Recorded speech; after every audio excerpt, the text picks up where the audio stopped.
Todo mundo vendo o slide? Sim.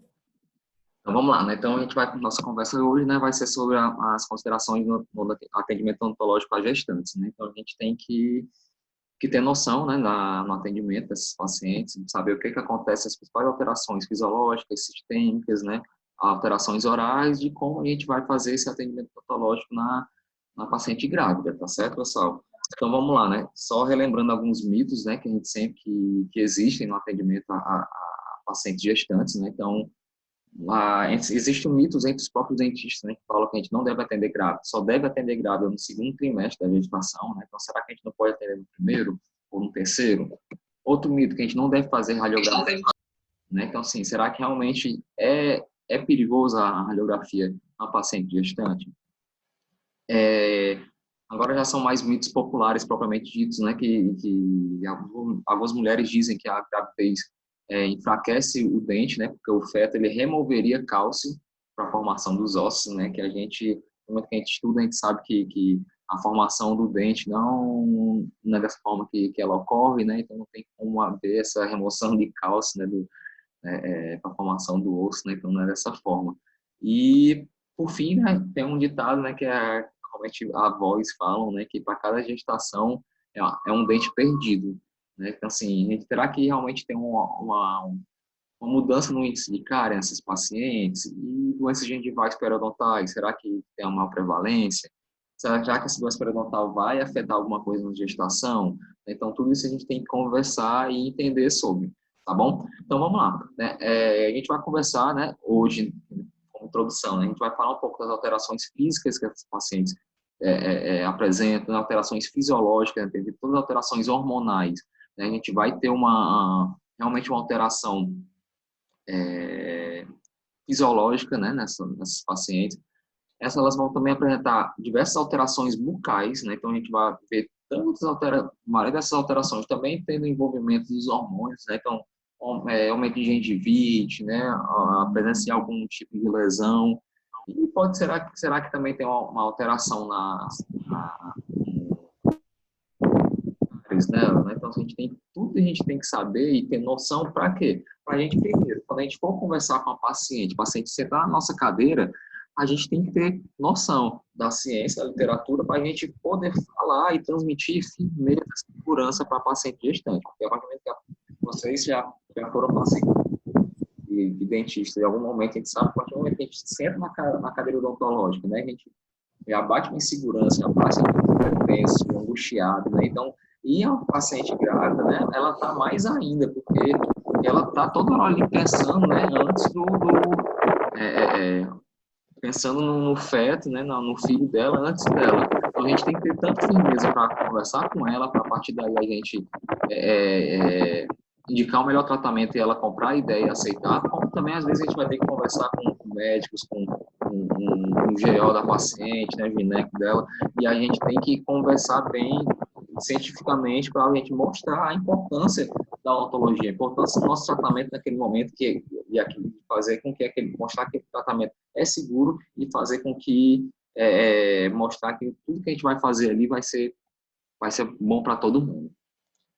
Então, além disso, como eu já conversei, né, a questão das radiografias, né, será que realmente é seguro? E uma das principais coisas que a gente tem que sair daqui sabendo, pessoal, a gente tem que ter noção dos principais fármacos que a gente pode indicar, né, para essas pacientes, tá certo, pessoal? Então, a gente vai mostrar uma tabela que é da FDA, né, como se fosse o equivalente à nossa Anvisa aqui no Brasil, mas é o órgão americano, que é ela que regulamenta e fala quanto ao risco, né, de problemas, né, ao feto daquele fármaco específico, né? Então a gente utiliza a tabela da FDA para decidir qual medicação que essa paciente pode estar utilizando, tá certo? Então vamos lá, né? Então começando, né, como já tinha comentado um pouquinho na introdução, essa paciente ela vai ter diversas alterações sistêmicas. Então as principais alterações sistêmicas que ela vai apresentar são alterações cardiovasculares, né? Então, por exemplo, vai ter mudança no débito cardíaco, vai ter mudança na pressão arterial, né? Vai ter mudanças hematológicas, por exemplo, vai aumentar o volume de sangue da paciente, vai ter alteração respiratória, né? Então, assim, vai ter vai aumentar a frequência respiratória, vai diminuir, né, a quantidade de capacidade de armazenar um volume de oxigênio do pulmão. Então, tudo isso a gente tem que ter noção dessas alterações para entender como o corpo daquela paciente está se comportando naquele momento. A gente compreender o que está acontecendo ali para a gente, dependendo do que a gente vai fazer, a gente bolar alguma mudança, ou então interpretar um exame. A gente pode pegar um exame de sangue e achar que tem alguma alteração, mas na verdade é só uma alteração sistêmica fisiológica que ocorre durante esse período, tá certo? Então a gente tem que ter essa compreensão.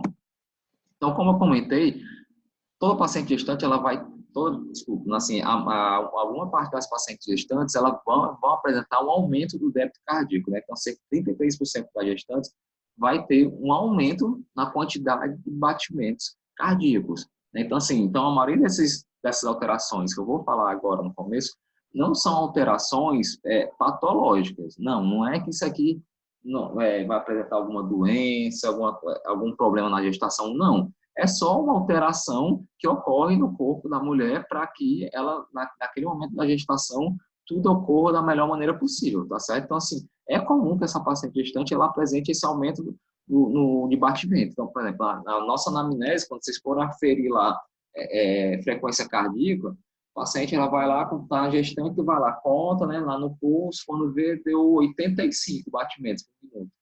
Se ela não tivesse gestante, a gente poderia pensar, opa,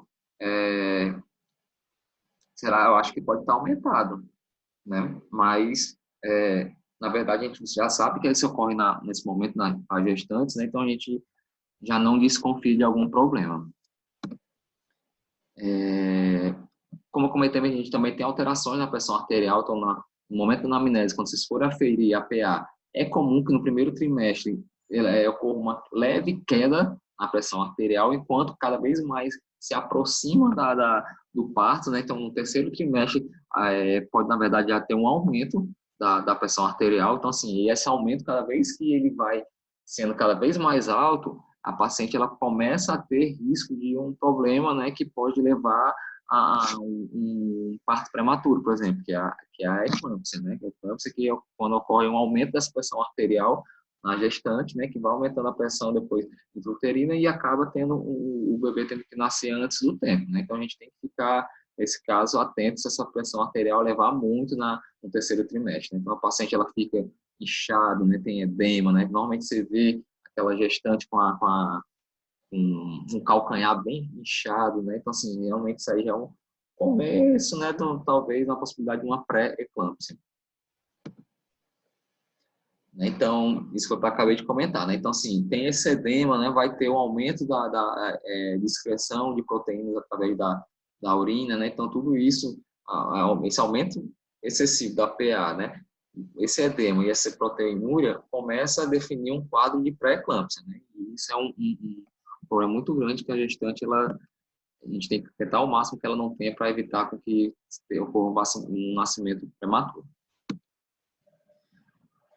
A gestante ela pode apresentar também um sopro cardíaco fisiológico, tá certo? Então, assim, esse sopro não é nenhum problema no coração dela. Então, assim, é mais uma alteração fisiológica que ocorre normalmente na gestação, né? Então, cerca de 90% das gestantes podem apresentar esse sopro. Elas vão apresentar o quê? Um aumento no volume sanguíneo, tá certo? Então, o que vai acontecer? Vai ter mais quantidade de sangue, mas isso não vai ter um aumento na quantidade de células do sangue. Então, quem estava na turma da manhã, que a gente conversou na aula do professor Gabriel e eu, na quarta-feira de manhã, que a gente falou de exames hematológicos, né? Então, o professor Gabriel comentou muito de hematócrito, né? Que na verdade o hematócrito é como se fosse o volume, né? A quantidade de células, né? Que estão ali vermelhas, que estão ali diluídas no sangue. Então, como ocorre um aumento do volume, mas não tem um aumento na quantidade de células, então, no exame de sangue, a gente vai ter o quê? Um hematócrito mais baixo. Então, pode ser que quando vocês peguem um exame hematológico para paciente gestante, você acha que ela vai estar anêmica, né, para algum tipo de anemia propriamente dito. Mas é comum, em paciente gestante, elas apresentarem uma anemia fisiológica, né? Então, assim, essa anemia fisiológica de nada mais nada menos porque a quantidade de células vermelhas dela permanece no padrão, a mesma quantidade, mas o volume de plasma, né, de sangue aumenta. Então, fica mais diluída a partir do momento fica mais diluído, né, entre aspas, e a gente vai ter uma diminuição do hematócrito. Outra alteração hematológica, né, a gente pode ter um aumento no número de neutrófilos, tá bom? Então, a gente pode achar que aquela paciente pode estar entrando num quadro infeccioso, mas é nada mais nada menos que uma alteração fisiológica normal naquele momento, tá certo? Esse aumento de neutrófilos. E um aumento na produção de fatores da coagulação, né? Então, devido a esse aumento de fatores da produção de fatores da coagulação, né, que a gente comentou também na quarta-feira de manhã para a turma da manhã, né, a gente tem as duas cascatas, a intrínseca e a extrínseca, né? Então, devido a ter um aumento nessa produção de fatores da coagulação, os valores de TP e TTP podem estar mais baixos, né? Lembre-se que com esses exames de TP e TTP, quando são mais baixos, é uma menor tendência de sangramento e maior tendência de coagulação, de coagular, né? Então, por isso que algumas gestantes, né, que têm trombofilia, né, que tem facilidade de formação de trombos, às vezes tem que fazer aqueles tratamentos, tomar injeções, né, todo dia para impedir com que ocorra algum problema de formação de trombo e pode vir até ocorrer um aborto por isso, né? Por quê? Porque é fisiológico acontecer, né, esse aumento na produção de fatores da coagulação. Então, se a paciente já tiver uma predisposição à formação de trombo, aí ela vai ter que tomar esses agentes antifibrinolíticos nessas injeções diárias para fazer com que a gravidez, a gestação continue viável.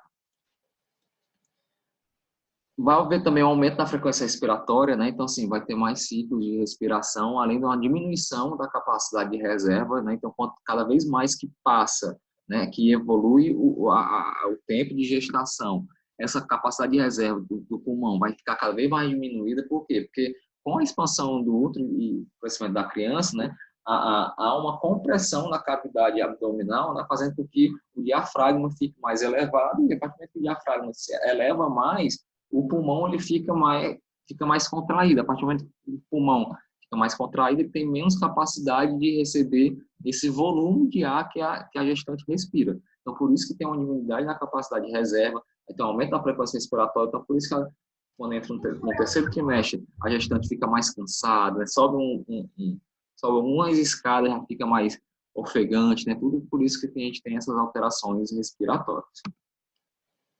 Além disso, vai ter diversas outras alterações metabólicas, né? Vai ter um aumento da excreção renal, alteração do metabolismo hepático, pode ter deficiência de ferro e de ácido fólico, né? Por isso que tem a gestante tem que no pré-natal fazer reposição, né, de ácido fólico e às vezes de ferro também. E essas pacientes, elas podem apresentar o quê?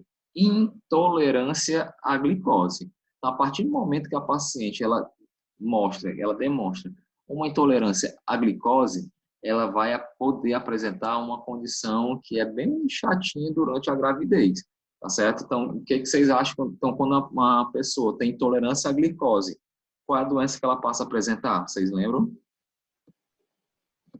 Diabetes gestacional? Exatamente, é a diabetes gestacional. Tá bom, pessoal? Então, isso é a diabetes gestacional é a doença sistêmica mais comum que a paciente gestante vai apresentar, tá certo? Então, assim, toda conversa, a turma da mãe também teve uma conversa de diabetes, né? Então, assim, a gente está um pouquinho mais fresco também a questão de diabetes, então todas aquelas complicações, né? E a turma da noite eu dei no PNN no semestre passado. Então, todas aquelas complicações que a gente comentou sobre diabetes, né? E aquelas possibilidades de avaliar os exames, principalmente da hemoglobina glicada, a gente vai ter que analisar na paciente gestante se ela apresentar diabetes gestacional. Tá certo, pessoal? Então, como eu comentei, a diabetes é a condição médica mais prevalente nas gestantes, né? Então, ela vai provocar o quê? Um aumento na infecção, né? A gente sabe, a gente conversou e mostrou que a gente tem uma diminuição na atividade dos neutrófilos, né? No paciente diabético, né? Então, a partir do momento que tem uma diminuição na atividade de neutrófilo, essa paciente pode ficar com uma certa forma, como se fosse um imunossuprimido, né? E favorecer o desenvolvimento dessas infecções, né? E na gestação propriamente dito, vai ocorrer um aumento da morbidade, da mortalidade, tanto da mãe como do filho, do feto, ou do embrião, né? Então, assim, é algo realmente que tem que tem que ter muita atenção, tá certo? Isso aí, no caso, o médico responsável pelo pré-natal tem que ficar bem ciente e a gente tem que saber, né, durante a anamnese, a gente tem que questionar a possibilidade da paciente está apresentando essa diabetes gestacional, porque a partir daí a gente vai ter que tomar todos aqueles outros cuidados, além do atendimento à gestante propriamente dito, né, das alterações da diabetes. Né? Então, quais seriam as implicações da diabetes na saúde oral da gestante? Né? Então, vai ter o quê? O aumento da severidade da doença periodontal, né? Então, a gente conversou que a diabetes, né, leva, né, um aumento da severidade da doença periodontal, né? Tem um maior comprometimento dos tecidos gengivais, a maior reabsorção óssea, e também tem aquela possibilidade do paciente não conseguir controlar a glicemia dela devido à infecção oral, né? Então, assim, tem uma relação nítida, clara, estabelecida na literatura, que quando o paciente ele tem uma infecção, um nível de infecção elevado, né, ele não consegue baixar a glicemia, que é como se fosse a infecção retroalimenta essa glicemia, né, e fica a paciente, por mais que tome medicação, mude hábito, a glicemia não baixa tanto, né? Então, a gente tem que tratar essas infecções, no caso, no nosso tratamento, principalmente a doença periodontal, para fazer com que o controle da glicemia seja realmente efetivo, né? Então, vai ter esse aumento da suscetibilidade à infecção, e a literatura fala também do aumento do índice de cárie, né? Vai ter uma maior possibilidade de ter glicemia e glicose no fluido gengival, né? Na boca, né? Favorecendo a ação das bactérias cariogênicas ali presentes na microbiota oral. Pessoal, quem quiser ir preparando, tá certo? Pode fazer pergunta. Eu tô com um chatzinho amigo aqui pequenininho, eu consigo ver pelo menos que alguém tá falando no chat.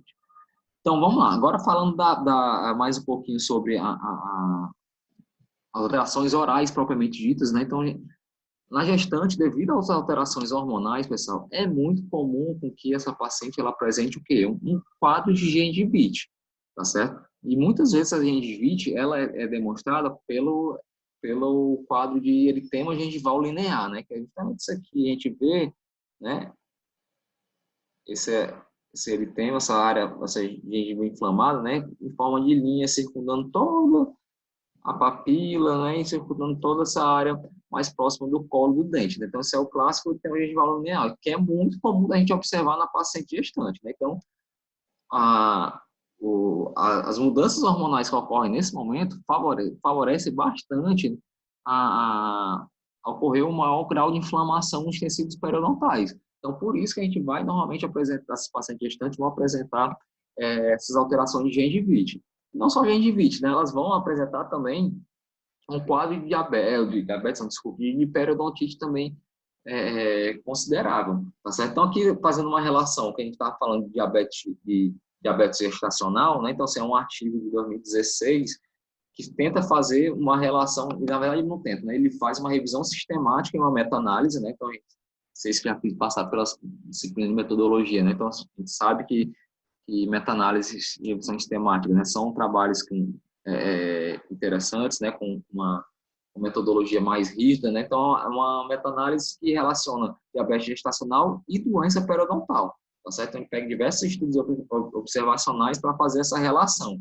Então, o que esse artigo diz, né? Então, esse artigo fala, né, que a periodontite está associada estatisticamente ao aumento, né, aumento estatístico do risco de desenvolvimento de diabetes gestacional. Isso aqui é diabetes gestacional, tá certo? GDM. Comparado a mulheres sem doença periodontal, né? Então, essa revisão sistemática, essa meta-análise, fala que, a partir do momento que a gestante tem um quadro de periodontite estabelecido, ela tem um risco mais elevado de desenvolver a diabetes gestacional, né? Então, a gente já começa a fazer uma relação, né, da doença oral, da doença periodontal, podendo originar a doença sistêmica, né? Então, assim, são trabalhos como esse, são muito bons para quê? Para a gente poder ir conversar principalmente com o médico, né? Às vezes, pronto, assim, tem muito médico que faz pré-natal que não, infelizmente, ainda não manda a paciente gestante para o dentista. A partir do momento que a gente leva trabalhos como esse, está aqui, ó, meta-análise, meta-análise mostrando que a doença periodontal que vai estar lá na boca da sua paciente, se for uma paciente com sobrepeso, né, que não faz exercício, que nada, ela vai ter um risco muito maior de desenvolver diabetes gestacional do que uma paciente sem doença periodontal. Então, mande ela para o nosso consultório, Vamos trabalhar em conjunto, porque todo mundo tem a ganhar. A paciente vai ter saúde, o médico não vai ter dando trabalho, não vai ter trabalho para compensar uma diabetes, né? Nesse momento, não vai ter para diminuir o risco de uma complicação de um parto prematuro, talvez, né? E a gente ganha cada vez mais espaço, tá certo? Vendo o nome de quê? Tem alguma coisa de que é o nome, Breno, que tu perguntou aqui? Foi não sei o que linear que o senhor falou que eu não consegui pegar. Eritema gengival linear. Ah, tá.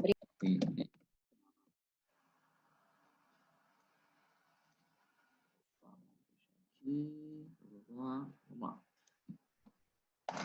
Continuando, né? Então, outras complicações gestacionais relacionadas com a saúde oral, tá certo? Então, assim, temos diversos trabalhos, pessoal, que vão mostrar que a condição de saúde oral das gestantes podem levar a quê? A partos prematuros, né? Ao desenvolvimento de pré-eclâmpsia, que é aquele que a gente comentou, né? Desse aumento excessivo da pressão arterial na paciente gestante, levando ela a ter complicações no parto, né? Levando até, às vezes, levar até a óbito da mãe no momento do parto, devido a essa eclâmpsia. Desenvolvimento do nascimento de bebês de baixo peso, né? Então, também alguns artigos falam isso.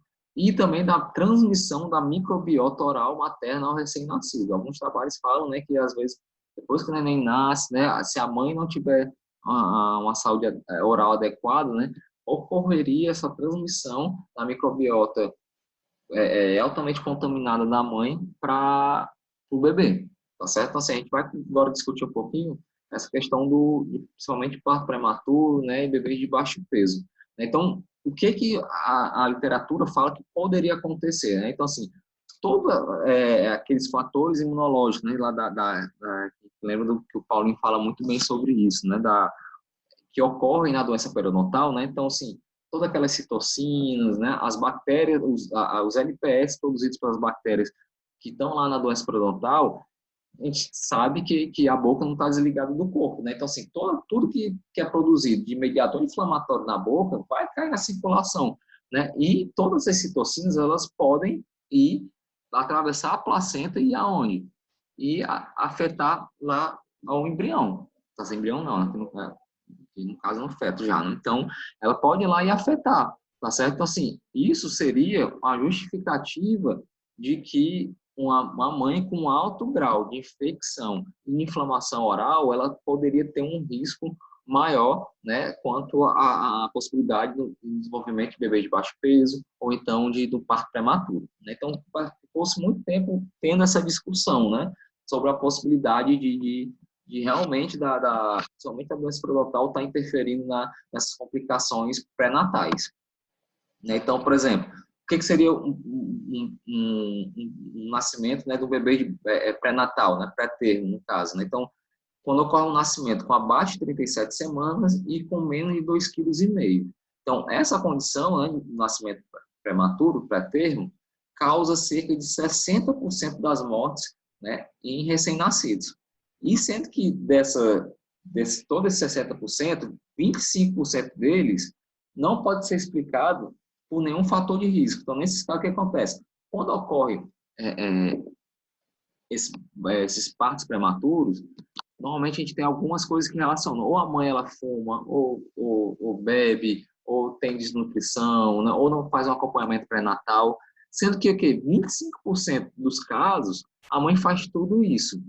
Então, a partir do momento que tem 25% dos casos que não tem uma explicação, então as pessoas começaram, né, a pesquisar, pô, será que não é o que seria? Será que não é a condição oral da paciente? Então, foi através daí que começaram a se pesquisar, né, a possibilidade, né, do risco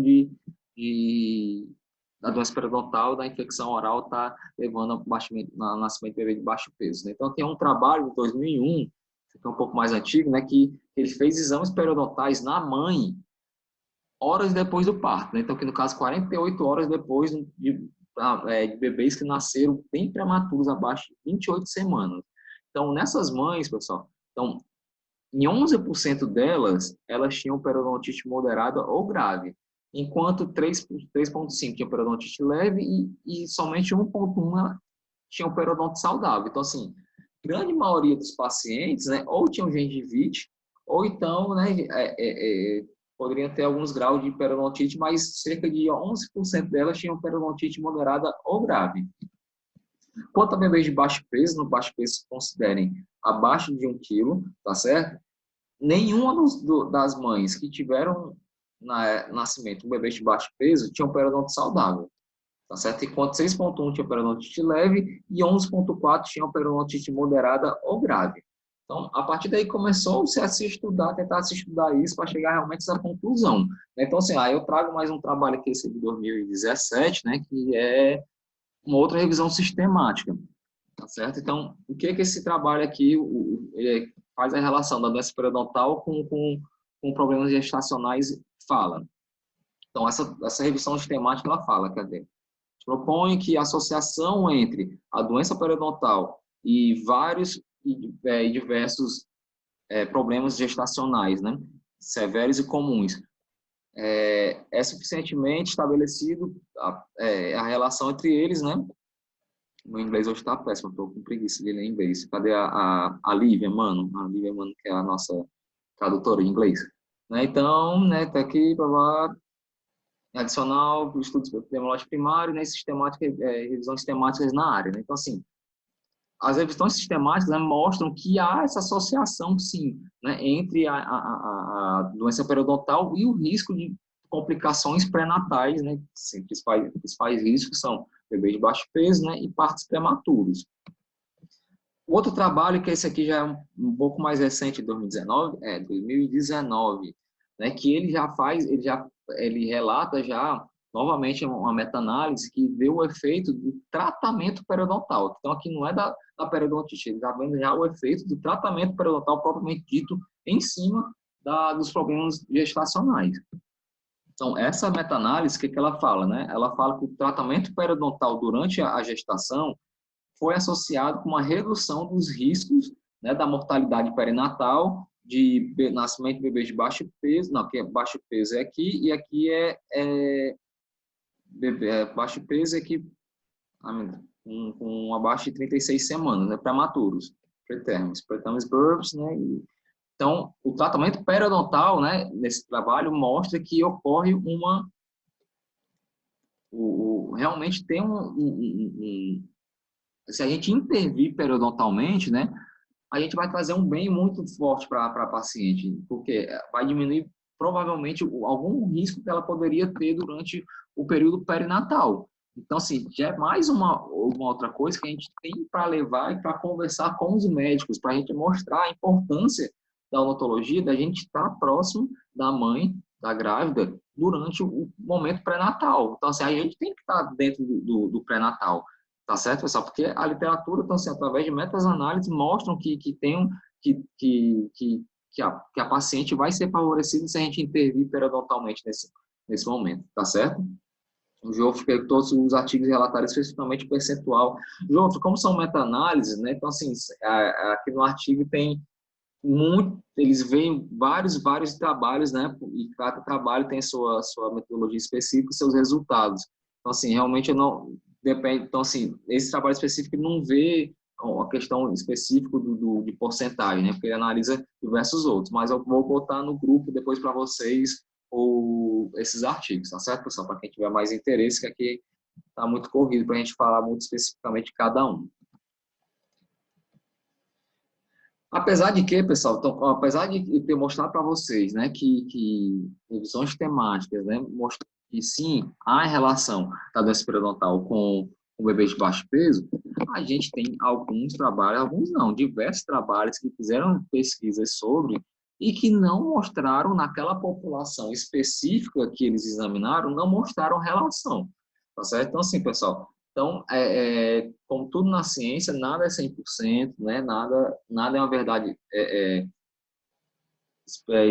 100% verdade, né? Então, a gente tem que sempre pensar, ver a população que está sendo estudada, que está sendo intervida. Então, por exemplo, eu trouxe um trabalho um pouco mais na nossa realidade. Então, assim, esse é um trabalho brasileiro de 2018, acho que é de 2018, né? Que se não me engano, é de Pelotas, esse trabalho, que mostra o que ele fala, né, que a conclusão, que os parâmetros de periodontite na mãe não foram considerados como fator de risco, para problemas perinatais. Então, a relevância da clínica. Esse estudo demonstrou não haver essa associação entre gengivite, a periodontite na gestante com bebê de baixo peso e parto prematuro. Então, assim, a gente vai encontrar, sim, muitos trabalhos falando que não, demonstrando que não existem essa relação, tá certo? Mas a grande maioria mostra, então, as questões temáticas da meta-análise mostram que há essa relação, tá certo? Então, a gente tem que trabalhar com esses resultados mais firmes, mais fidedignos, né? E a gente, a partir daí, a gente conversar com as equipes médicas, né? Para a gente, ao máximo, se inserir, né, dentro do pré-natal. Né? Então, que como o slide fala, assim, o cirurgião deve realizar ações preventivas, né? Então, assim, como a gente está falando que a doença periodontal propriamente dita tem um impacto muito forte na gravidez e na prevenção de possíveis complicações, então a gente tem que trabalhar muito com o quê, pessoal? Instrução de saúde, né? Então, a gente negligencia muito a instrução de saúde oral para esses pacientes, né? Então, a gente tem que ficar lá ao máximo, né, explicando o que elas têm que fazer, o que acontece? Na gestação, né, normalmente a mãe ela passa a se preocupar tanto cuida tanto das possíveis complicações que podem estar levando ao bebê, que ela passa a esquecer um pouco dela, perde um pouquinho do próprio autocuidado. Né? Então, e isso, a partir do momento que perde um pouco desse autocuidado, isso tem um impacto muito grande na saúde oral. Então, a gente tem que trabalhar nessa questão, principalmente da instrução de saúde e higiene oral nessas pacientes, pessoal. Então, levando em consideração, né, a instrução de higiene oral, né, possibilidade de ter acúmulo de placa, né, a gente traz para a gente uma possível alteração que essa paciente pode apresentar, né, que está bastante relacionado com algum fator retentivo, né, com acúmulo de placa, que é o granuloma gravídico, né. Então, o granuloma gravídico é nada mais nada menos que o famoso granuloma piogênico, né, que vocês viam lá na estomatologia, é uma alteração, sim, comum que pode estar acontecendo nesse período de gestação. Então, assim, vai ser uma reação do tecido gengival, normalmente frente a algum fator irritante, tá certo? E essas alterações hormonais que ocorrem nesse momento, vai favorecer esse aumento, né, na reação, né, inflamatória do tecido gengival, aumento da formação neovascular, e a partir daí vai apresentar essa possível lesão desse granuloma gravídico. Professor, tem que ser feita a remoção do granuloma gravídico? Normalmente é feita sim, porque como a gente é um tecido que é muito vascularizado, então, normalmente a paciente ela se queixa muito de sangramento, né? Ela se queixa que traumatiza. Então, sim, normalmente a gente acaba tendo que intervir para fazer a remoção do granuloma, né? E também, a partir daí, fazer a raspagem, a limpeza, né? Tirar um fator retentivo que possa estar influenciando a formação desse granuloma lá, tá bom? Ocorre também na paciente grávida um aumento no índice de cárie, tá certo? Então, assim, esse aumento do índice de cárie não é porque tem uma alteração hormonal vai levar a um aumento de cárie, não é isso. O que acontece? Normalmente, na paciente gestante, ocorre uma alteração, né, na dieta. Então, assim, muitas delas têm, principalmente naquele primeiro trimestre, muito náusea, né, muito vômito. Então, assim, passa a se alimentar um pouco, comer pouco, mas comer várias vezes, né, passa a ter uma dieta mais rica em carboidrato. Então, tudo isso faz com que essa dieta seja uma dieta mais cariogênica. Além disso, né, passa a levar em consideração, né, aquela questão da diminuição do autocuidado. Pode ter o quê? Por exemplo, lembra que eu falei que a paciente tem um aumento de gengivite, né? Tem aquele edema gengival linear? Então, o que acontece? Quando a gente não dá uma instrução de higiene oral para essa paciente, vocês sabem muito bem que às vezes o paciente, quando ele vai escovar o dente, começa a sangrar no local, ele acha que está machucando e para de escovar naquela região. Então, a gestante acontece demais. Ela tá com uma gengivite localizada e ela começa a escovar lá e começa a sangrar. Aquela região, ela fala, vixe, então essa escova aqui tá ruim, tá dura, não vou escovar aqui para não machucar mais. Vou escovar só do outro lado. Então, a partir do momento que ela para de escovar ali, vai favorecer ainda mais esse aumento do índice de cárie, tá certo? Então, O aumento do índice CARI não é devido a uma alteração hormonal, alguma coisa do tipo. Não, é devido a mudanças nos hábitos alimentares, uma dieta mais rica em carboidrato, por uma diminuição na quantidade de escovação pelo autocuidado, ou então porque acha que está machucando devido a gengivite que normalmente essa paciente apresenta, né? Então, assim, muito disso está envolvido o quê? A questão da instrução de higiene, né? Então, assim, tudo isso melhoraria se o paciente tivesse alguma instrução específica sobre escovação, né? O que ela pode estar acontecendo naquele momento, tá certo? Então, deixa eu só ver aqui as perguntas, que vai faltar já um minuto para essa reunião. Deixa eu ver se eu consigo perguntar aqui. A Ellen perguntou, a remoção do granuloma tem alguma relação com o aborto espontâneo? Normalmente não, tá certo? Então, assim, normalmente não tem essa relação do aborto com o granuloma propriamente dito, não. É mais realmente com a doença periodontal propriamente dita. Que aí o granuloma é mais uma reação irritativa, né, a algum fator local específico, né? Então, sim, Jofre, o próprio granuloma ele também é funcionar como fator retentivo também, então, fazendo com que aquela lesão aumentaria muito mais. Então, ali é um tipo de lesão específica que tem que intervir o mais rápido possível. Tá certo, Jofre?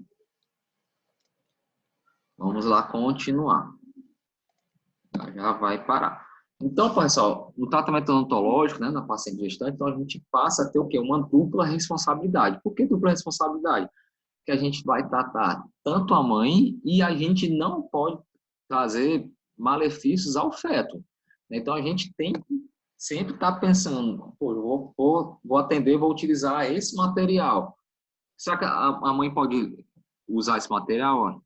Ela é diabética, ou talvez isso aqui eu não vou mudar, mas se eu mudar para outra coisa, será que não vai afetar o bebê? Então, assim, a gente sempre tem que pensar dessa forma, a gente tem sempre uma dupla responsabilidade, tá bom? Então, vamos lá, só para a gente finalizar esse vídeo, então, 17% das gestantes acham que não podem ir ao dentista por prejudicar o bebê, e 15,6% delas, né, nesse trabalho de 98, dizem que tem medo de ir ao dentista, tem medo da anestesia, tem medo de fazer canal e medo de sentir dor. Então, tá vendo? Tá vendo aqui, pessoal? Então, trabalho mostra que a maioria dessas grávidas, ou ela acha que a gente vai fazer mal para o bebê, ou então ela não quer ir porque tem medo de sentir dor. Então, assim, a gente está muito relacionado com experiência negativa e com algo que a gente vai trazer mal, algum malefício. E não é, né? A gente sabe que tudo que a gente está mostrando desde então, no começo da aula, mostra que as nossas intervenções vão trazer bem para ela. Então, a gente tem que saber bem disso para falar para ela antes do atendimento, para ela entender se sentir segura e não ter mais esse receio, esse medo. Tá certo, pessoal? Vai acabar agora essa reunião, vou já gerar um próximo link para a gente continuar, tá certo? Então, vou dar uma paradinha aqui e até já já.